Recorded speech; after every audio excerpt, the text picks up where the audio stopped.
What's up everyone? For today's video, I wanted to break down what I believe are going to be the 4 most exciting matchups of the first round. Now this doesn't mean other series can't be exciting, it's just these are the 4 matchups I'm personally most excited to watch. Oh yeah, this is going to be fun. Starting with strictly entertainment in this series, you know every game there's going to be shit talk. Whether it be LeBron and Dylan Brooks, LeBron and Desmond Bane, hell, everyone on these teams is going to shit talk. Even Austin Reeves has gotten into it a few times. So from pure, quote, old school trash talking, this series is going to have a lot of it.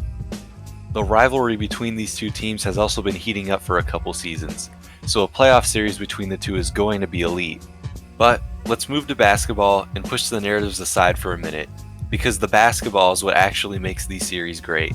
Starting with the Lakers, post All-Star break they have tightened the faucet and have become an elite defensive team. As we saw in the play-in game, this team can get locked in on defense. I mean, in 17 minutes of basketball they held the Wolves to 16 total points. With AD being a great help defender and being an anchor in the paint for the Lakers, along with Jared Vanderbilt's elite perimeter defense on the opposing team's best player, it's made it easier for the other players on this team to defend too, and this team overall has reached new heights on defense. Something that interests me is how the Lakers will go about guarding Ja Morant. My initial guess would be using Dennis Schroeder as a primary defender on the ball, because he's the only player on the Lakers who can hope to match Ja's quickness and hound him. Another look the Lakers could throw at Ja is using Jared Vanderbilt as a primary defender, as Vanderbilt has had a ton of success for the Lakers guarding the opposing team's best perimeter player. Another aspect of the Lakers' defense that'll be vital if they want to win is the rim protection of Anthony Davis, as Ja is bound to get past Schroeder and Vanderbilt, so having someone at the rim to deter shots will be a huge factor. But they aren't the only defensive juggernauts in the series. Memphis has plenty of pests on the perimeter, and nothing will be easy for the guards on the Lakers. Memphis forces a ton of turnovers a game, and the Lakers can get in bad stretches where they let the ball go a lot. With this being said, the ball handlers for the Lakers like Russell, Schroeder, LeBron, and Reeves will have a lot of pressure applied on them, and they'll play a huge part in the Lakers getting set up on offense and whether they turn the ball over a ton or not, as Memphis is going to look to force turnovers and get out in transition.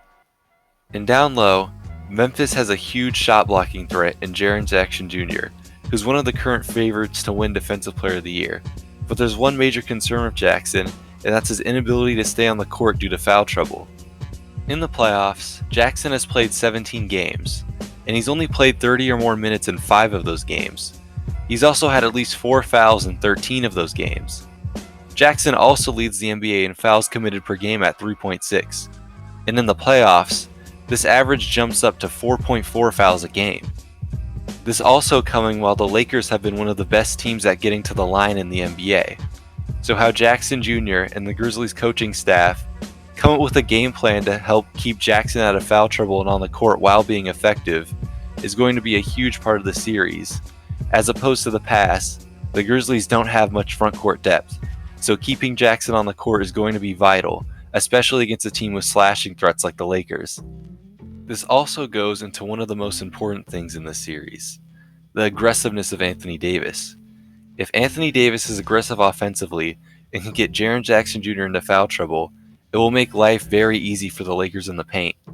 If AD is shy offensively and can't force the issue and draw fouls on Jaren Jackson Jr., then Jaren Jackson Jr. will be able to dominate the paint in the series and keep the Lakers out of it. AD being locked in on defense will also be crucial, since the Grizzlies have such an explosive slashing threat in Ja Morant. The Lakers will need him to protect the basket at a high level. So all in all, the series has beef behind it, whether it be between players or media. It has superstars, young and old like LeBron and Ja, and it has some very interesting basketball to be played in it. All season, the Kings' success has been looked at with caution from fans, with a lot of NBA fans writing them off as first-round exits regardless of what they accomplished during the regular season. The skepticism from fans and odds makers did not lessen after they drew the Warriors as their round 1 matchup. The Warriors opened up as minus 260 favorites, with the Kings sitting at plus 220 underdogs, which makes them the biggest 3-seed underdog we've seen in NBA history. But how did Sacramento get in this position if they're such big underdogs? Well, being an underdog is familiar to this team. Coming into the season, their over-under total for wins was at 34.5, and they smashed it, winning 48 games.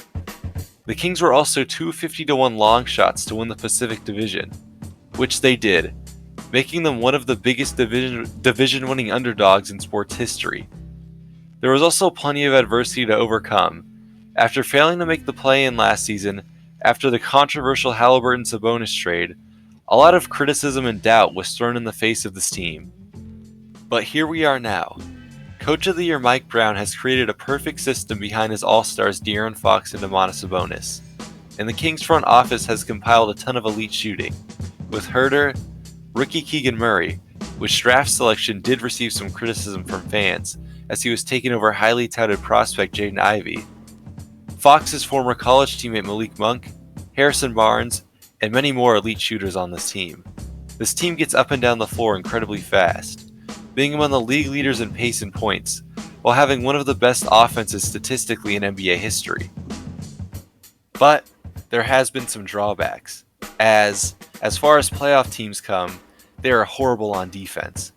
And well, when you face one of the greatest offensive players ever, playing in one of the greatest offensive systems ever, with his number 2 option also being one of the greatest shooters ever, you're going to be in hell. And that's what they have in front of them: Steph Curry, Klay Thompson, and the Warriors system. However, the Warriors haven't been perfect this season either, with a lot of just off games, bad play, weird rotations, whatever it may be. They have not looked like themselves at times.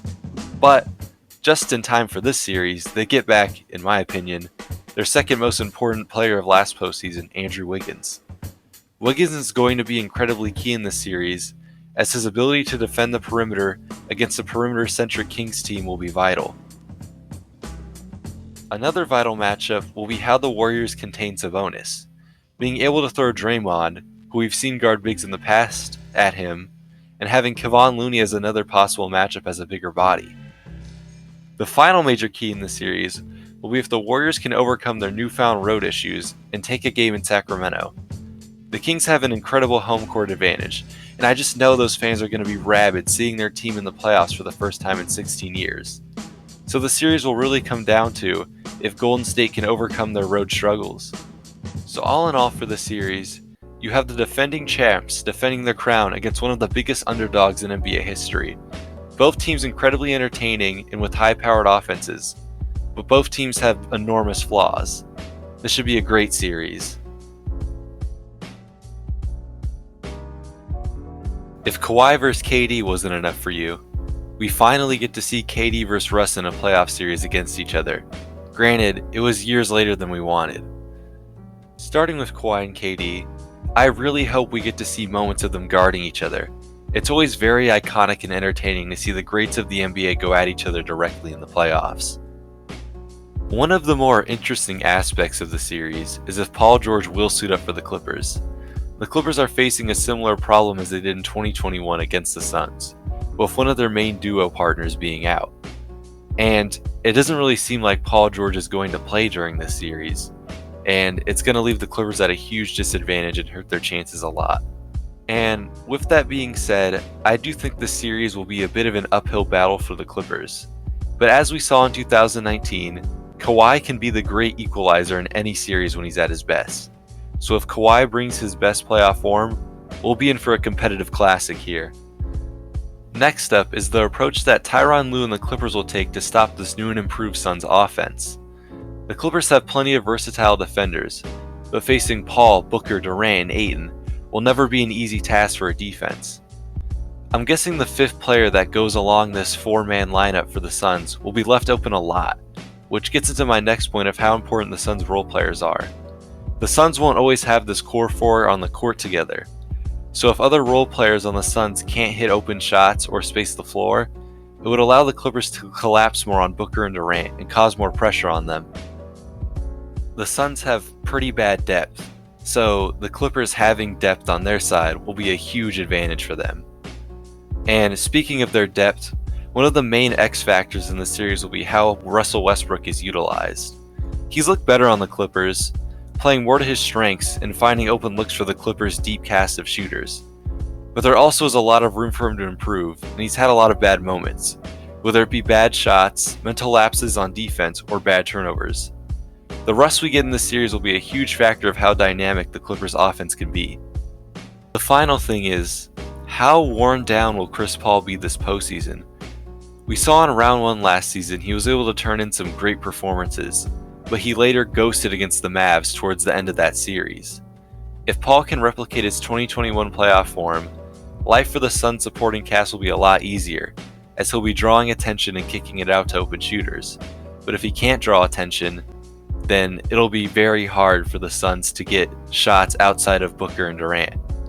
And with all that's going on in the series, this matchup in general should be great.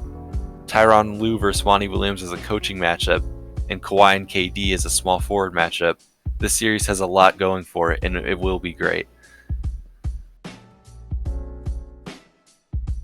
One minor wrinkle to throw into the series is the Donovan Mitchell trade rumors that once happened in the offseason of him possibly going to the Knicks.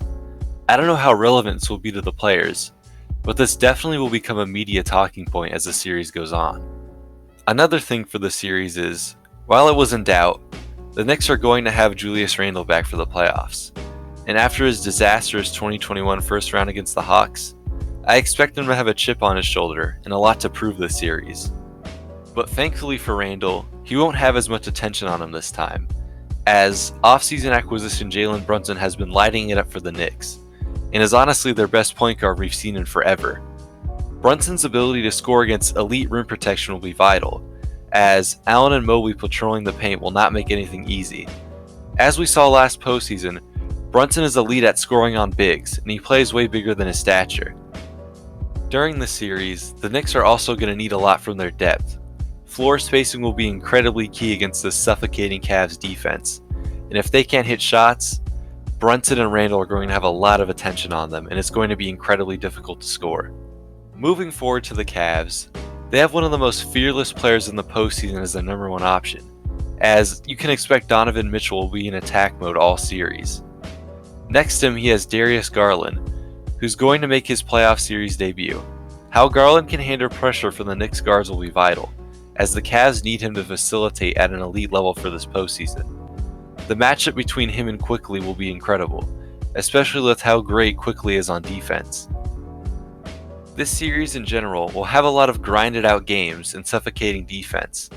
Expect a lot of clutch situations in close games. The clutchness of Mitchell, Brunson, Randle, and Garland will be a major deciding factor. All in all, I think the Cavs have a deeper team in the upper hand, but I wouldn't count this quality Knicks team out to steal a few games. And well, that's all I got for today. Like and subscribe for more content, and during the playoffs, I'm going to try and post as often as possible. Peace.